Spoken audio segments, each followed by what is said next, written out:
Meron tayo dito kalating kilo na ginigin. Gagawa tayo ng burger steak. Then, lagyan na natin yung ating chinap na bawang at sibuyas. Lagyan natin siya ng pamints. Konting ajinomoto. Ilang gramong asin. Lagyan natin siya ng konting paprika. 2 betlog.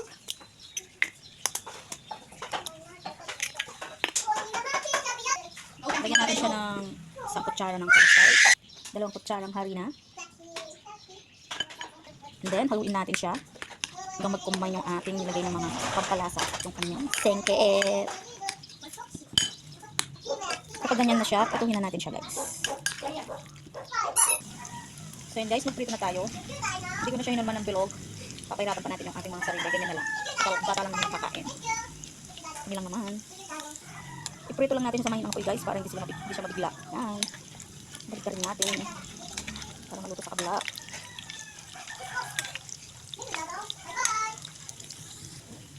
Habang hinihintay natin maluto yung ating mga prito, ito sa kabila na yan. Nagpainit na ako ng butter. Gawin na natin yung sauce. Meron ako dito hiniwang mushroom. Pagkitayin lang natin sa butter. Pagkitayin muna natin siya. At kapag isang-isa na siya sa butter guys, lagyan na natin siya ng 2 kutsara. Hawain na. Ito yung magpapalapit sa ating ginawang sauce. Lagyan lang natin siya. Ituin lang natin siya ng mabuti.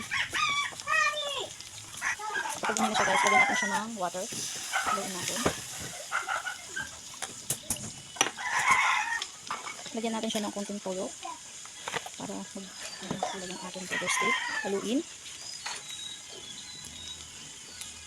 Lagyan natin siya ng mga pampalasa. Ating butter. And then, paminta. Saka, 1 gramong asin.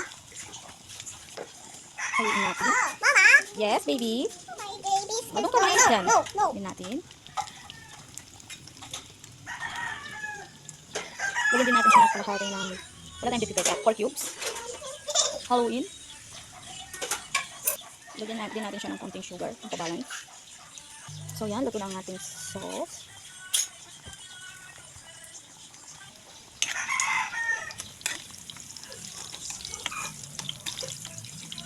Ito na yung ating napluto guys. Lutuin pa natin iba. So ito guys, habol ko lang. Para medyo may pagkakulmi yung ating burger steak sauce. Lalagyan ko lang siya ng konting milk. So yung ano dyan, nakapatay na yung aking kalan. Ayan. Ayan, may pagkakulmi yung ating steak. Burger steak sauce. Yummy. Ito na siya guys. Yum yum ang ating alamengay ng burger steak.